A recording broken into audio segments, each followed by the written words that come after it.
अस्सलाम वालेकुम व्यूअर्स, मैं हूँ Sitara Nayab and welcome to my channel mothers guide. इस प्लेलिस्ट में हम बच्चियों की तरबियत से रिलेटेड तमाम बातें शेयर कर रहे हैं, ख़ास तौर पे उन बच्चियों की जिनकी नई शादी हुई है और उनको ससुराल के बारे में गाइडेंस की ज़रूरत होती है।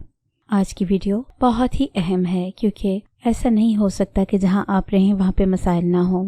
तो ऐसा अक्सर घरों में होता है कि जब आप शादी करके जाती हैं वहाँ पे कुछ मेल हजरात आपसे दिलचस्पी का इजहार करते हैं या आपके ऊपर गंदी आंख रखते हैं। औरत के अंदर अल्लाह पाक ने एक ऐसा सेंसर लगाया हुआ है जो फौरन डिटेक्ट कर लेता है कि देखने वाले की आंख साफ है या गंदी है। तो अगर आपको किसी के बारे में भी ऐसा एहसास हो कि ये इंसान मेरे बारे में कुछ अच्छा नहीं सोच रहा, तो उसके बारे में हम आपको गाइडेंस देने वाले हैं इस वीडियो में, इसलिए इस वीडियो को ज़रूर देखिए। ये मामला बहुत ही हसास होता है क्योंकि जब आप इस बात को उठाती हैं तो आपके घर में बहुत लड़ाइयाँ झगड़े पैदा होने के चांसेस होते हैं। इसीलिए इस मामले को जितना अक्लमंदी के साथ हल किया जाए उतना ही बेहतर होता है। पहली गलती औरतें यही करती हैं कि फौरन से जाकर अपने हस्बैंड को बताती हैं कि फलां ऐसे कर रहा है या फलां ने मुझे ये कहा है जो मुझे पसंद नहीं आया। तो हस्बैंड जो हैं वो जज्बाती हो जाते हैं क्योंकि बीवी उनकी गैरत का मसला होती है। इसे जब वो ऐसी कोई बात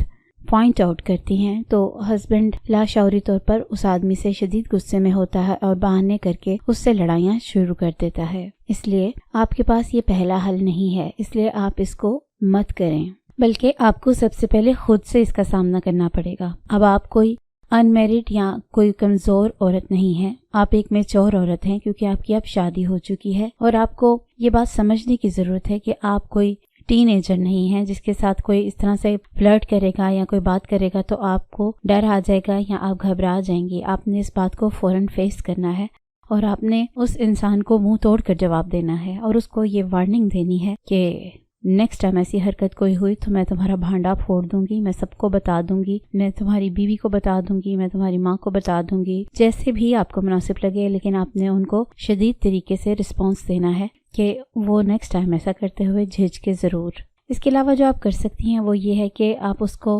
अपने से मिलने का मौका ना दें, यानी कि कोशिश करें कि अगर तो वो आपके घर में ही है तो आप उसका काम ना करें कोई, और कोशिश करें कि उसका काम उससे उसकी बहन, उसकी बीवी या कोई और बंदा करे और आप कम से कम उस इंसान के सामने आएं या उसको फेस करें।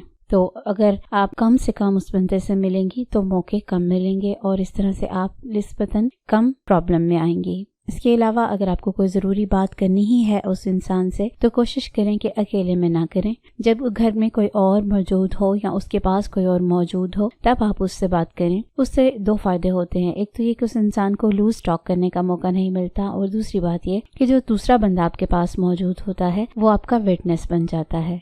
गिव वार्निंग, उस इंसान को आपने वार्निंग देनी है और इसमें आपने बिल्कुल भी झिझकना नहीं है। आपने उसको सख्त तरीन अल्फाज में वार्निंग देनी है कि उसको आपका लहजा बिल्कुल बदल जाना चाहिए, आपके तेवर उसको बताने चाहिए कि मैंने नेक्स्ट टाइम कोई बात की तो ये मेरे मुंह पे थप्पड़ लगा देगी। इस तरह से आपने वार्निंग देनी है। उसके बाद भी अगर वो बाज ना आए तो फिर उसके बाद आपने ये करना है कि आपने अपनी मदर इन लॉ को बताना है, उसको बताना है कि मैं उसको वार्न कर चुकी हूँ लेकिन उसके बावजूद ये बंदा बाज नहीं आया, तो आप मेरी माँ हैं, आप मुझे गाइड करें और इस इंसान से मेरी जान छुड़वाएं। आपकी मदर इन लॉ जरूर कोई ना कोई एक्शन लेंगी, अगर नहीं भी लेंगी तो घर में खबर तो पहुंच जाएगी और फिर इस तरह से कोई ना कोई हल जरूर निकल आएगा। हाँ, अगर आप सेपरेट रहती हैं या आपकी मदर इन लॉ मौजूद नहीं है तो फिर आपको मजबूरन अपने हस्बैंड के साथ ही बात शेयर करनी होगी। इसमें लड़कियां गलती करती हैं कि वो हस्बैंड की जगह दूसरे लोगों से बातें करती हैं, जबकि आपने अगर हस्बैंड से बात करनी है तो आपने इस तरीके से करनी है कि मैं बिल्कुल भी नहीं चाहती कि घर में कोई लड़ाई झगड़ा हो या आप गुस्से में आए या जज्बाती हो जाएं, लेकिन ये एक प्रॉब्लम है जिसको हमने अक्ल के साथ फेस करना है, इसको सॉल्व करना है। तो ये मसला मुझे दरपेश है, आप जो इसका हल निकालेंगे मैं आपके साथ। तो इस तरह से आपने उनको कूल डाउन करके बात करनी है, अदरवाइज आपको मैंने बताया है कि हस्बैंड बड़ी जल्दी ऐसी बातों पे भड़क जाते हैं। फिर उसके बाद औरतों में सिर्फ एक ही कमी होती है कि जब भी ऐसा कोई मामला होता है वो खानदानी प्रेशर की वजह से, अपनी बेइज्जती ना हो जाए इस वजह से वो खामोश हो जाती हैं, वो हिम्मत नहीं करती, वो डर डर के रहती हैं, वो घबरा जाती हैं। इन्हीं चीज़ों का फ़ायदा ऐसे लोग लेते हैं। इसलिए अगर आप सही हैं और आप सही रास्ता इख्तियार करना चाहती हैं तो आपको हिम्मत भी करनी पड़ेगी, और ये हिम्मत आपको कोई बाहर से आने वाला शख्स नहीं देगा, ये आपको अपने अंदर ही से निकालनी होगी। अगर आपको ये خواہش ہوگی کہ آپ کا گھر بسا رہے تو جتنی خواہش آپ کو موجود ہوگی اتنی ہی شدت کے ساتھ آپ اپنا یہ ری ایکشن دیں گی اور ہمت کے ساتھ کام کریں گی، کیونکہ میں یہ بالکل نہیں چاہتی کہ میری لسنرز، میری فالوورز کبھی بھی اپنے رائٹ کے اوپر لوگوں سے ڈر کے رہیں۔ اس طرح کہ اگر آپ کو کوئی اور مسئلہ سسرال میں ہو تو آپ ہمیں کمنٹ کے ذریعے بتا سکتی ہیں، ہم اس کے اوپر بھی ویڈیو ضرور بنائیں گے۔ اور یہ ویڈیو کیسی لگی ہمیں اس کے بارے میں اپنا کمنٹ کر کے رائے ضرور دیجیے۔ نئی ویڈیو آنے تک اپنا بہت سا خیال رکھیے۔ Take care. اللہ حافظ۔